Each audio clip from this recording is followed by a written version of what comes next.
જો હવે છેલ્લે આપણે ફૂગની બધા વર્ગો પૂરા કર્યા હતા. આગળ હવે અહીંયા આપણે વાત કરીએ એક નવી સૃષ્ટિની શરૂઆત કરવાની છે, જેનું નામ છે વનસ્પતિ સૃષ્ટિ, એટલે કે પ્લાન્ટ કિંગડમ. સૃષ્ટિને અંગ્રેજીમાં કિંગડમ કહેવાય. વનસ્પતિ સૃષ્ટિના લક્ષણો પહેલાં આપણે સમજવાના છે. કયા કયા લક્ષણો વનસ્પતિ સૃષ્ટિના હોય એ આપણે સમજશું. વનસ્પતિ સૃષ્ટિના લક્ષણોની અંદર સૌથી પહેલું લક્ષણ જે છે એ આવશે સુકોષ કેન્દ્રી સજીવો છે. કેવા છે? સુકોષ કેન્દ્રી સજીવો. સુકોષ કેન્દ્રીનો અર્થ એવો થાય કે કોષની અંદર કોષ કેન્દ્ર પટલ અને પટલમય અંગિકાઓ ધરાવે.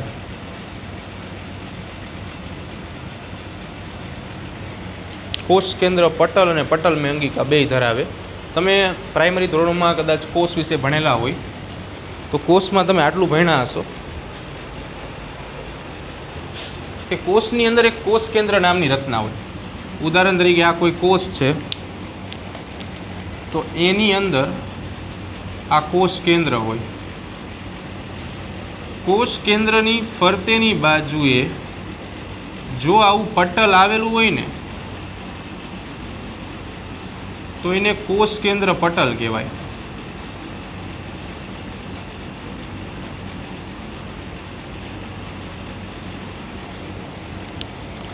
બીજું કે અંગિકાઓ, કણાભસૂત્રો, રસધાની, રિબોઝોમ, લાઇસોઝોમ, ગોલ્ગીકાય, હરિતકણ, આવા શબ્દો તમે ભણેલા છો. અંગિકાઓ કહેવાય ને, બરાબર? તો જો આવી અંગિકા ઉપર આવું આવરણ આવેલું હોય તો એને કહેવાય પટલ. જો પટલ હાજર હોય તો એવી અંગિકાને કહેવાય પટલમય અંગિકા, અને જો પટલ ગેરહાજર હોય તો એને કહેવાય પટલ વિહીન અંગિકા. આને આપણે શું નામ આપ્યું? કોષ કેન્દ્ર પટલ. કોષ કેન્દ્ર પટલ. તો જેમાં કોષ કેન્દ્ર પટલ અને પટલમય અંગિકા હાજર હોય એને આપણે સુકોષ કેન્દ્રી સજીવો કહેશું. અંગ્રેજી નામ અત્યારથી આપણે સમજી લઈશું. 12મા ધોરણમાં અંગ્રેજી શબ્દ વપરાશે આના માટે. યુકેરિયોટિક કહેવાય આને. શું કહેવાય? યુકેરિયોટિક. બીજા નંબર ઉપર આ બધા સજીવો જે છે સ્વયંપોષી છે. સ્વયંપોષીની આપણે વ્યાખ્યા જાણી છીએ કે પોતાનો ખોરાક જાતે બનાવે.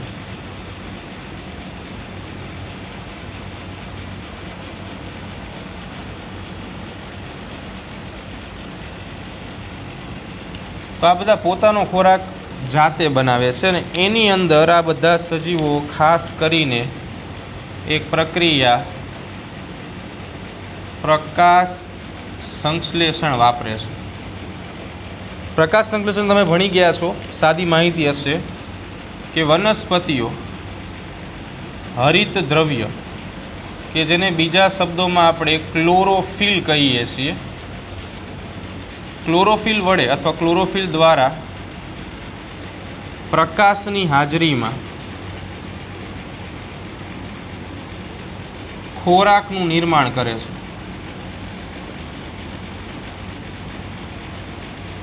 આ પ્રક્રિયાને પ્રકાશ સંશ્લેષણ કહેવાય. સમીકરણ કદાચ ભણ્યા હશો, નહીં ભણ્યા હોય તો અહીંયા આપણે 13મા ચેપ્ટરમાં ભણવાનું જ છે.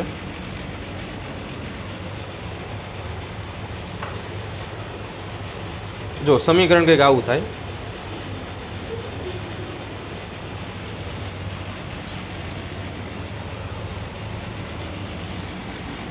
(6CO2 + 12H2O gives C6H12O6 + 6O2 + 6H2O. અહીંયા જે કંઈ આ બને છે આને ગ્લુકોઝ કહેવામાં આવે. વનસ્પતિનો ખોરાકી ઘટક છે ગ્લુકોઝ. તો ગ્લુકોઝનું નિર્માણ થશે અહીંયા, એટલે પોતાનો ખોરાક જાતે બનાવે છે. સાથે સાથે આમાં બીજી એક લાક્ષણિકતા છે, અમુક સજીવો જે છે એ વિષમપોષી છે.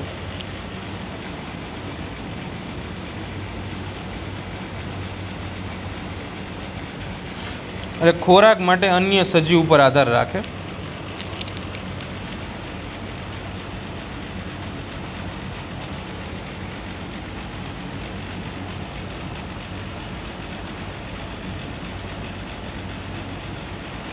એમાં આપણે એક ઉદાહરણ ભણવાનું છે પહેલાં તો, જેનું નામ છે કીટભક્ષી વનસ્પતિઓ. એવી વનસ્પતિઓ કે જે કીટકો એટલે કે જીવજંતુઓને ખાય છે ને કીટભક્ષી વનસ્પતિ કહેવાય. એટલે આ વનસ્પતિ કીટકોનો ખોરાકમાં ઉપયોગ કરે.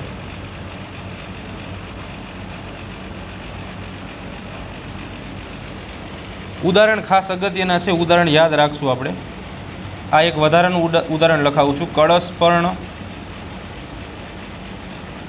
વિનસનો મક્ષીપાસ, અર્કજવર. કળશપર્ણ એક દોરી નાખીએ આપણે. કળશપર્ણ જે છે એ કળશ,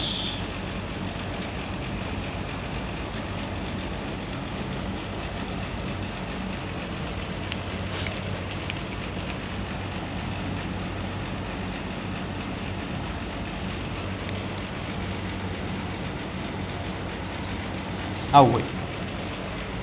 આ બધા જે છે વિનસનો મક્ષીપાસ જે રહ્યું ને આમ ખુલ્લી અવસ્થામાં હોય. માખી આવે ને એટલે આની અંદર બેસી જાય, આ બંધ થઈ જાય. માખીને ખાઈ ન જાય ને ત્યાં સુધી ખુલે નહીં. એવી રીતે કળશપર્ણ હોય. કળશપર્ણમાં શું હોય કે એક તો આ બધા જે વનસ્પતિઓ હોય ને એ આકર્ષક રંગો ધરાવે. ઘેરો ગુલાબી રંગ, લાલ રંગ, બરાબર. આકર્ષક રંગનો એક ઉદ્દેશ એવો છે કે કોઈ પણ કીટક હોય ને એ આવા કીટક એટલે પતંગિયા, માખી, મધમાખી, ભમરા, ભમરીઓ, બરાબર, આ બધા કીટકોમાં આવે. તો આ બધા જે છે ને આવા ચોક્કસ રંગને જોઈને એની પ્રત્યે આકર્ષાય. હવે આ કળશપર્ણનો મોટાભાગે રંગ અંદર બહારથી લીલો હોય, અંદરની બાજુ ગુલાબી જેવો રંગ હોય. આ જે બહારની સપાટી જે રહી ને એ ચિકાસયુક્ત હોય. ચિકાસયુક્ત સપાટી એટલે જ્યારે કોઈ કીટક અહીંયા બેસે ને એટલે શું થાય કે ચિકાસયુક્ત સપાટીના કારણે કીટક જે છે એ અહીંયા અંદર આવી જાય.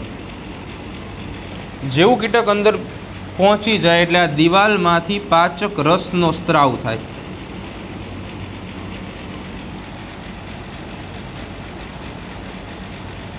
અને આ પાચક રસ જે છે એ આખે આખા કીટકને મારી નાખે અને એનું પાચન કરી નાખે.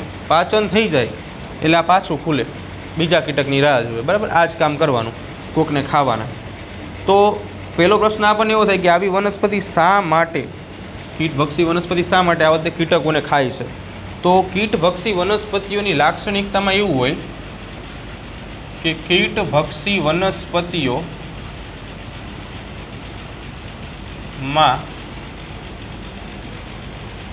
નાઇટ્રોજનની ઉણપ હોય.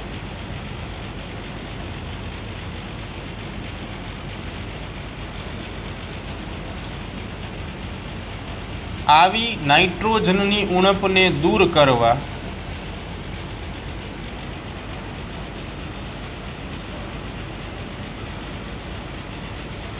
કીટભક્ષી વનસ્પતિઓ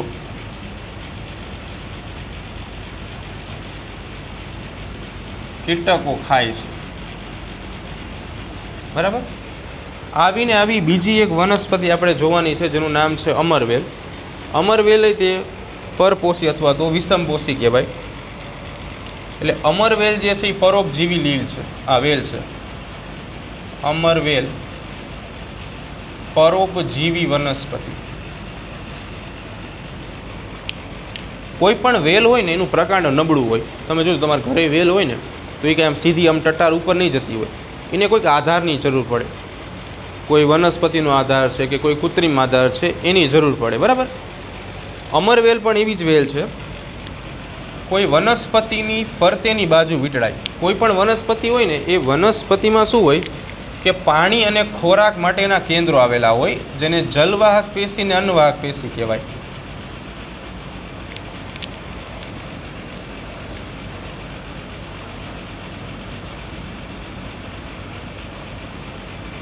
તો અમરવેલ પોતાના સૂત્રાંગો, આ ઉદાહરણ તરીકે બ્લેક કલરની અમરવેલ છે, આવી રીતે આની ઉપર વીંટાળે.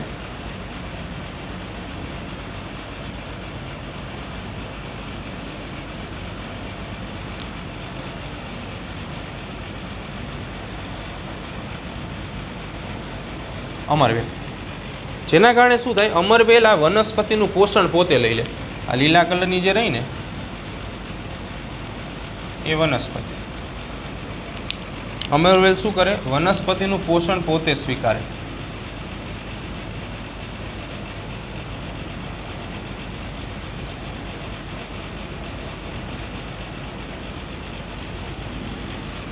એક સમય એવો હોય કે વનસ્પતિ સુકાઈને મૃત્યુ પામે.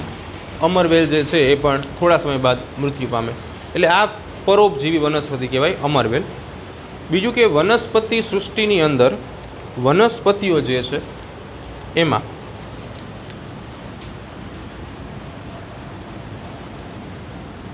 કોઈ પણ વનસ્પતિનું જીવન ચક્ર હોય ને, એટલે જીવનથી મૃત્યુ સુધીની બધી અવસ્થા, તો એ વનસ્પતિના જીવન ચક્રમાં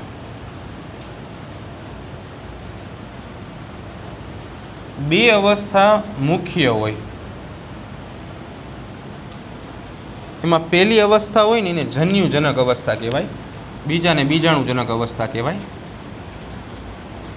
બીજાણુજનક અવસ્થા, જન્યુજનક અવસ્થા. બીજાણુજનક અવસ્થા જે છે એ બીજાણુના નિર્માણ સાથે સંકળાય. નામ જેવું જ કામ છે બેયનું, એટલે તમારે બહુ યાદ નહીં રાખવું પડે, ખાલી નામ યાદ રહેશે ને એટલે બધું યાદ રહી જશે. બીજાણુજનક અવસ્થા જે છે આ અવસ્થા બીજાણુઓના નિર્માણ સાથે સંકળાયેલી છે.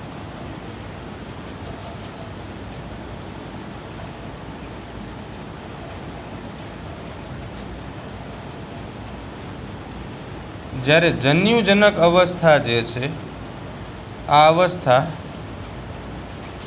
જન્યુઓના નિર્માણ સાથે સંકળાયેલી છે.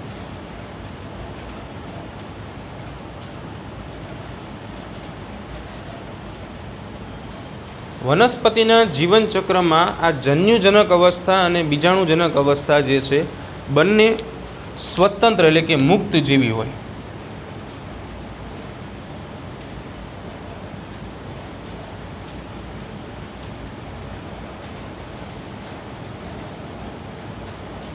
એટલે કે સ્વતંત્ર અવસ્થાઓ હોય. હવે આમાં શું થાય? વનસ્પતિના જીવનચક્રમાં કોઈ પણ અવસ્થામાં વનસ્પતિ હોઈ શકે. બે અવસ્થા આખા સમય જીવનકાળ દરમિયાન દર્શાવે ખરા.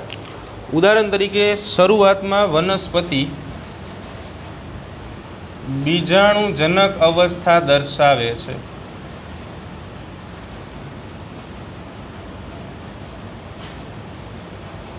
પછી જન્યુજનક અવસ્થા દર્શાવે છે. ફરી પાછી વનસ્પતિ બીજાણુજનક અવસ્થા દર્શાવશે. એટલે તમે ધ્યાનપૂર્વક જુઓ. પહેલાં વનસ્પતિ પાસે બીજાણુજનક અવસ્થા હતી, અહીંયા આપણે જોયું, બરાબર. પછી વનસ્પતિ એ જ વનસ્પતિ બીજી અવસ્થામાં ગઈ કે જેને જન્યુજનક અવસ્થા કીધું. એટલે અહીંયાથી વનસ્પતિ અહીંયા પહોંચી, અહીંયાથી ફરી અહીંયા પહોંચી. ધ્યાનપૂર્વક જોવા જેવી બાબત શું છે કે બીજાણુજનક અવસ્થા બાદ જન્યુજનક આવી અને જન્યુજનક બાદ પછી બીજાણુજનક આવી. એવું ન થયું કે જન્યુજનક પછી ફરી વાર જન્યુજનક આવ્યું અને બીજાણુજનક બાદ ફરી વાર બીજાણુજનક આવી. આ જે ઘટના છે એને એકાંતર જનન કહેવામાં આવે છે. આ વ્યાખ્યા પૂછાઈ શકે. આ વ્યાખ્યા આના પછીના ચેપ્ટર 3માં આવશે. એકાંતર જનન એટલે શું? અલ્ટરનેશન જનરેશન કહેવાય આને. એટલે વનસ્પતિઓમાં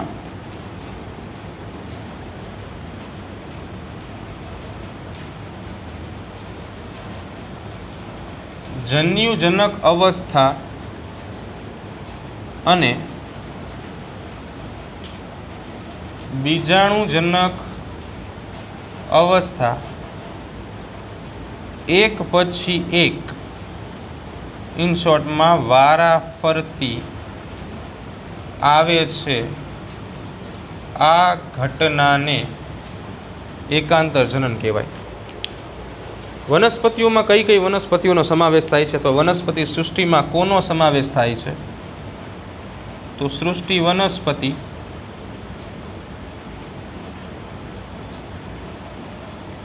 પ્લાન્ટ કિંગડમમાં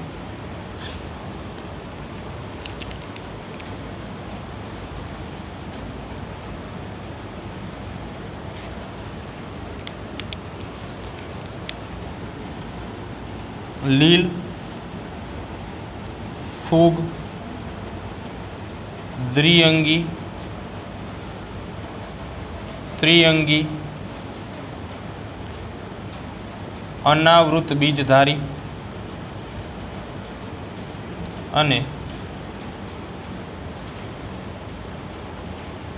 આવૃત બીજધારી વનસ્પતિઓનો સમાવેશ થાય છે.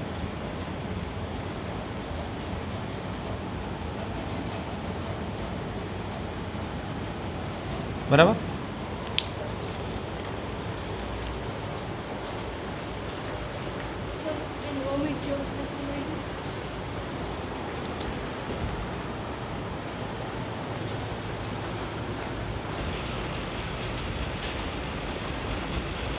જો આગળની સૃષ્ટિ પ્રાણી સૃષ્ટિ. તો પ્રાણી સૃષ્ટિ એનિમલ કિંગડમ વિશે વાત કરીએ આપણે. તો આ બધા સજીવો હોય તે સુકોષ કેન્દ્રી છે.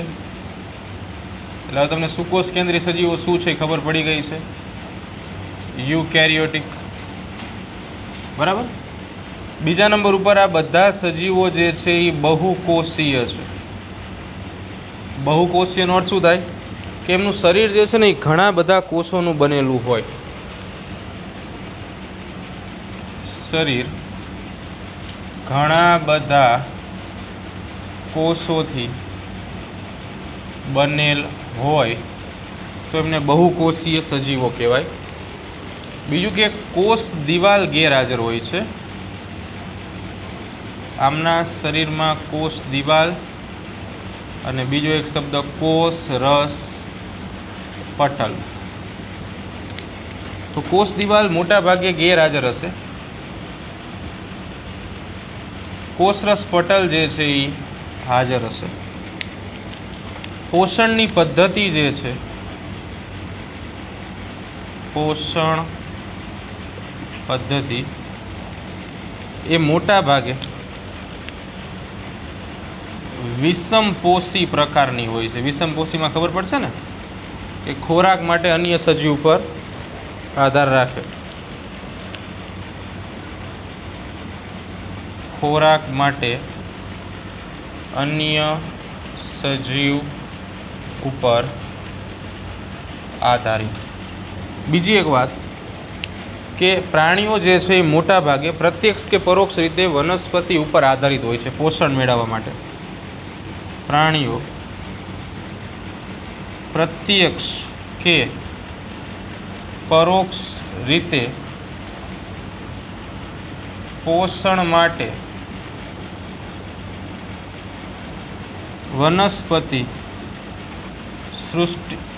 વનસ્પતિ ઉપર આધારિત હોય છે.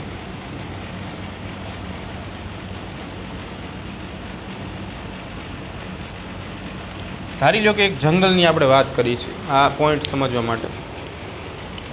તો જંગલની અંદર કોઈ વનસ્પતિ ઉગેલી છે. એ વનસ્પતિને કોઈ હરણ ખાય છે અને હરણને કોઈ વાઘ ખાય છે. આ ત્રણની અંદર વાઘ અને હરણ બે જ પ્રાણી છે. વનસ્પતિ સૃષ્ટિમાંથી આવે છે. હરણ વનસ્પતિને ખાય છે એટલે તૃણાહારી કહેવાય, ઘાસ ખાનારા અથવા વનસ્પતિ ખાનારા. વાઘ હરણને ખાય છે એટલે માંસાહારી કહેવાય. હવે તમે વિચારો કે પ્રાણી સૃષ્ટિ પ્રત્યક્ષ એટલે સીધી રીતે. અહીંયા તમે ધ્યાનથી જોશો તો હરણ જે છે એ વનસ્પતિ વગર રહી ન શકે. વનસ્પતિ ન હોય તો હરણ ખાઈ મરી જાય. વાઘ વનસ્પતિ ન ખાય પણ એ કોને ખાય? હરણને ખાય. તો તમે જુઓ કે કદાચ હરણ વનસ્પતિને જ ન ખાય તો વાઘ શું ખાય? કંઈ ન ખાય ને. પોષણ વાઘને ક્યાંથી મળવાનું છે? હરણમાંથી મળવાનું છે. અને હરણને પોષણ ક્યાંથી મળવાનું છે? વનસ્પતિમાંથી મળવાનું છે. વાઘ સીધો વનસ્પતિને ખાવા નહીં જાય, રેપ્યુટેશન બગડી જાય વાઘની. બરાબર. એટલા માટે પ્રત્યક્ષ કે પરોક્ષ રીતે વનસ્પતિ સૃષ્ટિ ઉપર પોષણ માટે હંમેશા પ્રાણીઓ આધાર રાખતા હોય છે. પ્રાણીઓનું પોષણ જે છે એ મોટા ભાગે પ્રાણીસમ પોષણ પદ્ધતિથી નક્કી થતું હોય છે. તમે ધોરણ 10માં અમીબામાં પોષણ કદાચ ભણ્યા હશો. ખોટા પગ દ્વારા ખોરાક ગ્રહણ કરે અને એનું પાચન કરે. આ પદ્ધતિને હોલોઝોઇક પદ્ધતિ કહેવામાં આવે.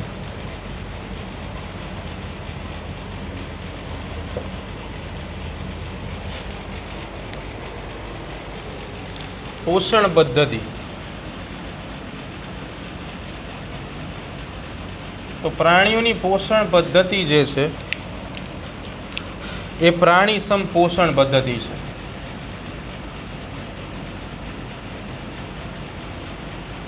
આને હોલોઝોઇક પોષણ પદ્ધતિ કહેવામાં આવે. હોલોઝોઇક ન્યુટ્રિશન કહેવાય. આમાં શું હોય કે કોઈ પણ ખોરાક જે છે કે જે કોઈ પ્રાણી દ્વારા ગ્રહણ કરવામાં આવે છે, પ્રાણી દ્વારા ગ્રહણ એટલે કે સ્વીકારવામાં આવે છે, આ ખોરાક જે છે એ અન્ન માર્ગમાં દાખલ થશે અને પછી એનું પાચન થશે. આમાં ઘણી બધી પ્રક્રિયાઓ આવે: ગ્રહણ, પાચન, સ્વાંગીકરણ, બરાબર, મળોત્સર્જન. તો આ બધા પાચન પદ્ધતિને પ્રાણી સંપોષણ કહેવામાં આવે છે. અને આ બધી પ્રક્રિયા કરવા માટે પ્રાણીઓમાં પાચન તંત્ર નામની રચના આવેલી હોય, ડાયજેસ્ટિવ સિસ્ટમ, બરાબર. બીજું કે વધારાનો ખોરાક,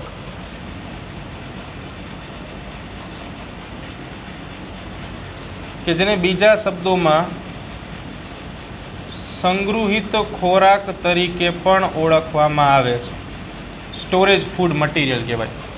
આપણે અત્યારે ખોરાક લઈએ છીએ તો જેટલો ખોરાક લઈએ છીએ બધો કંઈ આપણે વાપરી નથી નાખતા, એમાંથી થોડુંક એવું પોષણ આપણે લઈએ છીએ અને બાકીનો ભાગ જે છે ને એ આપણા શરીરમાં ક્યાંક સંગ્રહ કરીશું.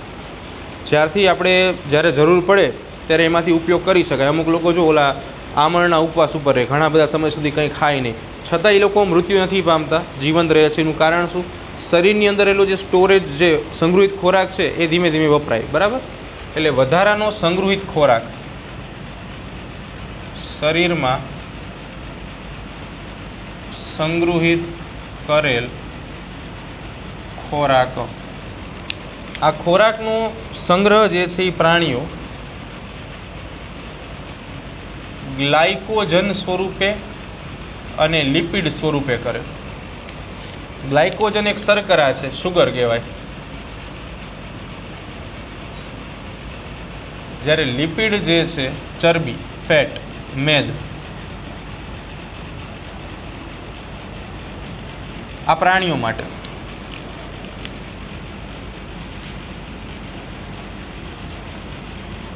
વનસ્પતિઓ ખોરાકનો સંગ્રહ જે છે ને એ સ્ટાર્ચ સ્વરૂપે કરે. સ્ટાર્ચ પણ એક શર્કરા છે, શુગર છે. વધારાના ખોરાકનો સંગ્રહ શેના દ્વારા કરશે? આવી રીતે સ્ટાર્ચ વનસ્પતિ, પ્રાણીઓ ગ્લાયકોજન અથવા લિપિડ. બીજું કે વૃદ્ધિ કેવી રીતે કરે છે? વનસ્પતિઓમાં જનરલી આપણે પહેલા ચેપ્ટરમાં જ ભણી ગયા છીએ કે વનસ્પતિઓમાં વૃદ્ધિ જે છે એ આજીવન હોય. પણ અહીંયા આપણે કોની વાત કરીએ છીએ? પ્રાણીઓની. તો વનસ્પતિમાં વૃદ્ધિ જે છે એ આજીવન હશે.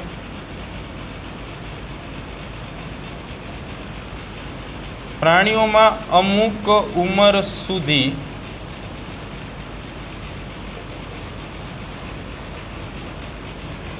કદમાં વધારો કરે છે અને ત્યારબાદ પરિપક્વ બને. એવો શબ્દ વાપર્યો છે, પરિપક્વ એટલે પુખ્ત બનવું. એ સમયે પ્રાણી પ્રજનન કરીને નવી સંતતિ બનાવી નાખશે, બરાબર. એટલે પરિપક્વ અવસ્થા સુધી વૃદ્ધિ દર્શાવે.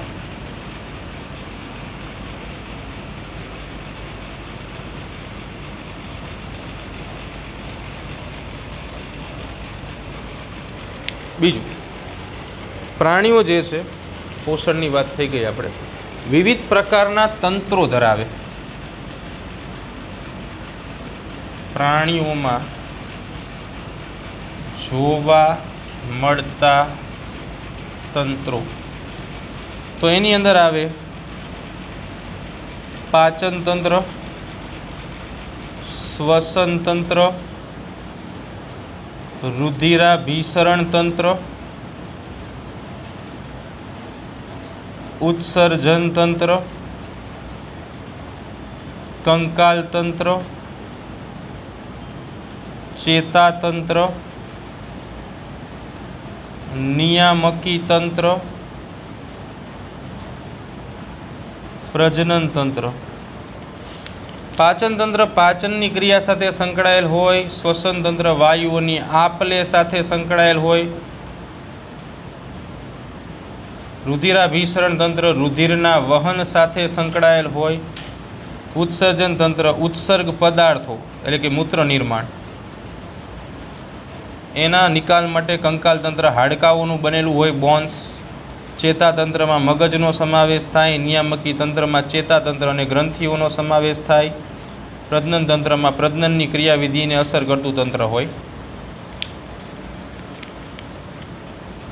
Chapter number 16, chapter number 17, chapter number 18, chapter number 19, chapter number 20, chapter number 21, chapter number 22. 11 સાયન્સમાં આપણે આટલા તંત્રો ભણશું. આ 12 સાયન્સમાં ચેપ્ટર નંબર 3માં આ તંત્ર ભણશું. બરાબર, એટલે બધા તંત્ર પૂરા થઈ જાય. એમાં ખાસ કરીને જે ચેતાતંત્ર છે એ પ્રાણીઓમાં નિયંત્રણ અને સહનિયમન સાથે સંકળાયેલું છે. નિયંત્રણનો અર્થ એવો થાય આપણા શરીરમાં ઘણી બધી પ્રક્રિયા થાય છે, તો એ પ્રક્રિયા શરૂ ક્યારે કરવી, પ્રક્રિયા શરૂ થઈ ગઈ છે તો એને પૂરી ક્યારે કરવી, એટલે કે પ્રક્રિયા ક્યાં સુધી શરૂ રાખવી, એવું નિયંત્રણ આ ચેતાતંત્ર દર્શાવે. સહનિયમન એટલે શું, તો કે આપણા શરીરની અંદર આટલા બધા તંત્રો છે તો બધાને ભેગા રાખીને કામ કઈ રીતે કરવું કે જેના કારણે એકબીજાની પ્રોસેસથી એકબીજો હેરાન ન થાય, તો એ કામ નિયમનનું છે. બરાબર, આ બધું ચેતાતંત્ર કરે છે. પ્રજનન તંત્રની અંદર વાત કરીએ એટલે કે પ્રાણીઓ પ્રજનન કેવી રીતે દર્શાવે છે. પ્રાણીઓમાં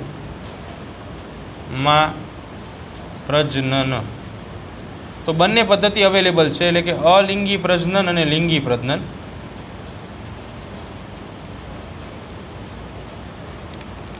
સામાન્ય કક્ષાના સજીવો જે છે અથવા સરળ અંગ સ્તરીય